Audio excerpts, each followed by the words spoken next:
would say that if I see something, if it stays in my head for a long time and I want to go and look at it again and again, then I know there's something. It's more about my my first instinct, my first brain. You should also imagine the time we live in. I mean, there is so many imagery made. I think that a lot of pictures are already taken. You see online how many memes people make, how many people that copy each other. In a way, sometimes we get lost in all of the options and capabilities.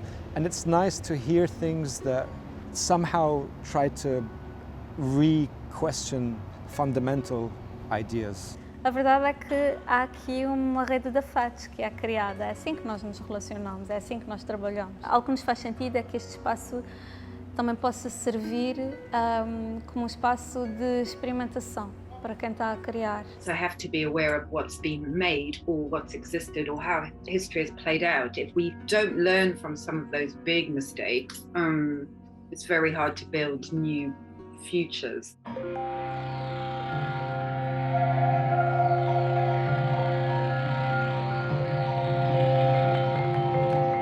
The experience of going to a physical exhibition or an event is much more sensory, and as a reaction to that, people seem to be making bigger and more sensory work, so that being somewhere is actually an overwhelming experience. Nothing is as it was 5 years ago. The thing what I like though is that you see more and more that people also with self-publishing, with making books, and when you compare it to 10 years ago, there's much more independent publishers making much more publications. Okay, people have their work, they have their website, they have their Instagram account, but then on the other hand, this physical object is something quite important, I think.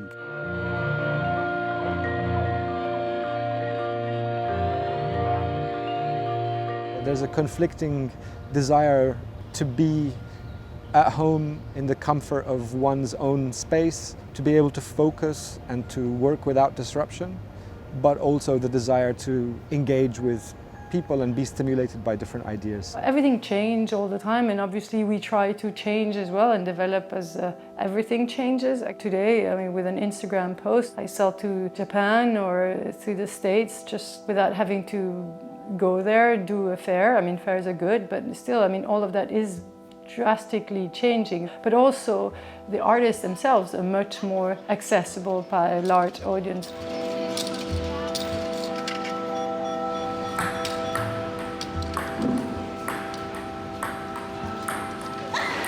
A Vaga surge num contexto de pandemia. Na impossibilidade de desenvolvermos o nosso programa em 2020, do Walk and Talk, surge aqui também a oportunidade de nós investirmos num projeto que já vínhamos a ambicionar há muito tempo. E algo que ficou muito claro foi a possibilidade deste ser um espaço para os artistas que cá estão, que estão de passagem, que são de cá, que estão aqui. But a gallerist isn't just someone who gives you visibility. A good gallerist also helps you grow in the right direction. And it's someone who might make choices that aren't necessarily the most commercial, but in the end are the best for the artistic development of the artist that they're representing. My name is Alice, I'm from Brussels, and I've opened a gallery 17 years ago with my husband in downtown Brussels. We kind of built an audience with the artists that we were working with, which was not the case before, of artists in the studio and where the connection with the outside world was just a gallerist. Today it's not like that anymore. Most artists have social media, so the gallery is not the first interface between them and the public, but it's still, the gallery, I guess, is there to select and to promote and to sell. Especially in festivals and when we meet people from different countries, when we meet each other, it's nice that we boost each other up a little bit. We talk about ideas, we talk about new challenges. Also the collaborations with other artists, that's something very interesting and something I really like.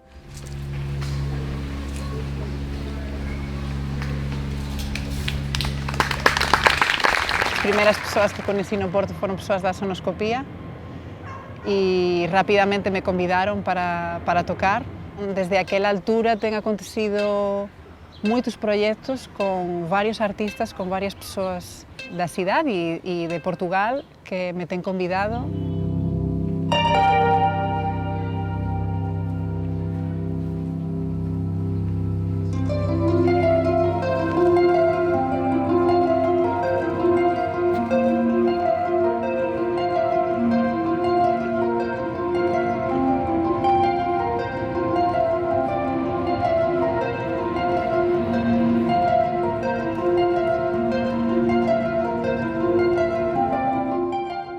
Acho que cada vez há máis artistas, porque acho que este tipo de persoas ten inspirado as gerações máis novas para criar proxectos novos artísticos de todo tipo. Logo tive esa sorte de conocer esas persoas e a partir delas máis artistas visuales, danza, teatro, cinema. Ten sido incrível. And what I personally look for is something that goes beyond, oh, there's something different, into feeling something in my gut. If it's there and over time it does something, I like going back and look at whether it's a piece or even on Instagram or on a website, or if I like to go back to that work or that artist, then I know I'm onto something and it has to last quite a while. I think for young people to enter that world it's quite accessible nowadays, but it has become also quite of a kind of a marketplace. So every festival with its own talent award, or a museum or a magazine has its own talent award. Every season there needs to be like more talents, which there are more talents, but it's almost like an industry that's hungry to take more and take more. But as a photographer and as an artist in that world, you also need to be a bit careful with yourself. You need to be very strong where to say yes and where to say no to.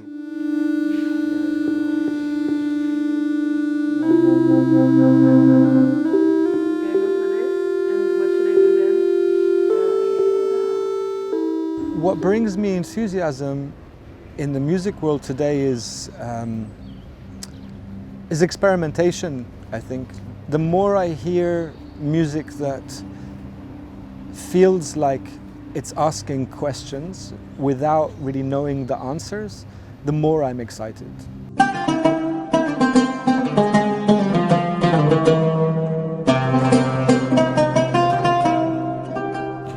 My name's Khyam Allami. I'm a musician, composer, researcher. I'm here at the European Lab to give a workshop about a project I launched this year under the title of Apotome. The Apotome project focuses on two browser-based free softwares called Lima and Apotome. Lima is a tool for creating and exploring tunings, and Apotome is a generative music environment for creating generative music based on these different tunings. Most of the technologies only allow for that one tuning system, whereas in the majority of the rest of the world, different tuning systems are used in different musical cultures based on thousands of years of history and cultural preferences and aesthetics, etc.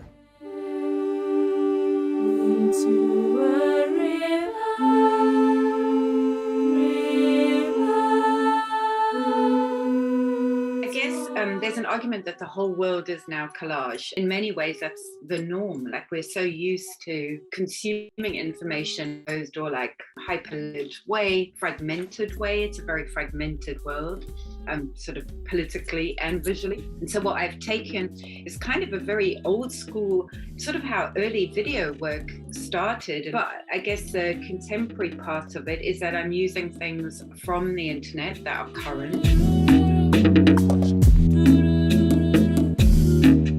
And I think that's the difference between art and commerce in a way, because it's not a product, it is actually an exploration of something where its borders and edges are much more malleable.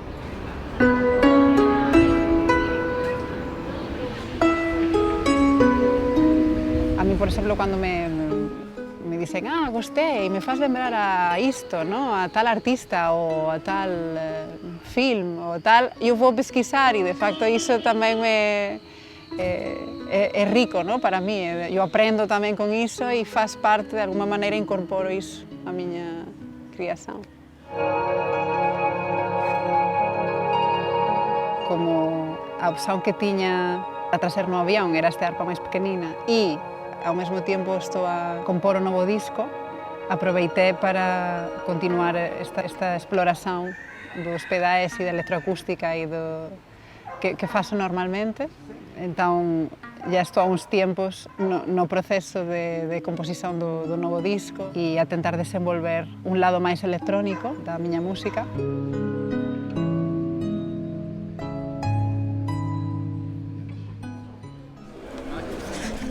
Yeah, so there's these photographs that have, and they look really like a ballet. Not every story has been told yet. So, for instance, when I find an image, I'm always very interested in the story behind. Yeah, that is something that is not told yet. And you can also practice that yourself when you take a random image of your family, of yourself, or someone else, and you try to fantasize what kind of story is behind. Yeah, this is like I did with Thomas Sauvin. So this was really at the beginning last year where nobody had anything to do, and so I sent him this picture as a, you know, it's a broken car, but it was more symbolic for the moment at that time, you know, where everything was broken and nothing was functioning. So and then he sent me this one, and then I sent him that one, and then he sent me this one, and then we kind of, it's like a visual ping pong. You see that. It's just like, but it's quite nice. For 2 months we were busy to send each other images and reacting on each other's pictures without saying anything. Sometimes if I really look at a picture, I can get the sensation of hearing the image. That is just another way I think of the mind trying to transport you into the image, and I think that's what a good photograph does. Is it transports you somewhere. It makes you feel something. The photography world has hugely grown, but on the other hand, it has also its downsides, I think, because. Yeah, every festival has its own dummy award. I mean, if you are a photographer now and you are 25 and you haven't won a talent award in your life, yeah, then maybe it's better to stop, because there's so many talent awards that you can win and so many book awards that you can win. I mean, there's so much stuff. Yeah, it became like a market also.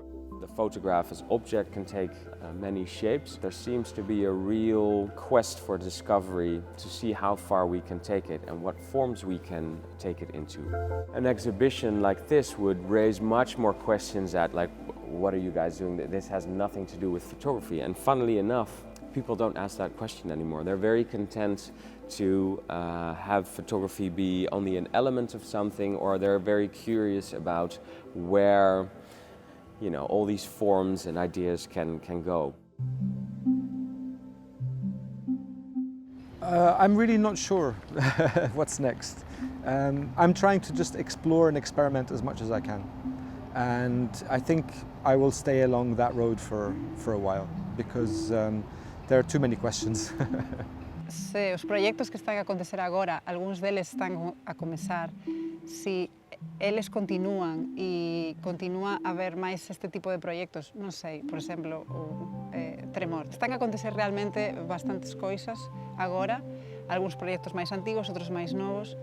Se iso continuar, eu acho que pode ser moito bom, pode crescer ainda máis. I find Brussels to be chaotic enough so that the creativity is at a nice moment right now. There's a good creative energy, I find. E tem habido unha mudanza moito grande, porque pronto as persoas con novas ideas tamén juntarse con as persoas locais, né? E pronto están a surgir moitísimos proxectos. Aos poucos coñécense moitas persoas que dicen, non, acho que os Açores son o lugar onde quero viver e onde quero criar, e non sei. Para mí sempre foi un lugar de muita facilidade para começar novos projetos. There are a lot of things now that have been accelerated by lockdown and the pandemic because people have had more time and space to think about it. Okay, sometimes you have an idea for something, but when you go on and you go beyond a certain point, you have like extra time, just to say in football terms, that is the best thing. That's often where the ideas come, you know, like not in the regular time you have, but in the extended time. Actually, the one thing that our various lockdowns all over globally removed was randomness, because actually our days became very we knew what they were going to be, whether it was a walk to the supermarket or the dog, or, you know, so we've just been living through a period where randomness and chance encounters actually were the thing that I found really missing from my life, the random conversations or random things that can change your perspective.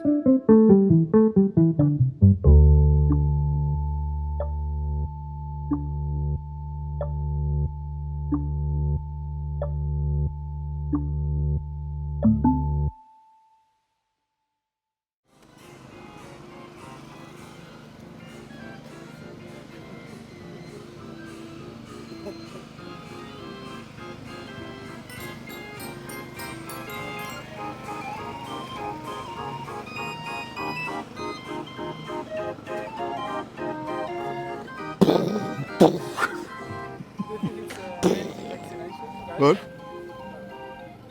He's going to the demonstration. Probably, yeah. The organ is called The Freedom.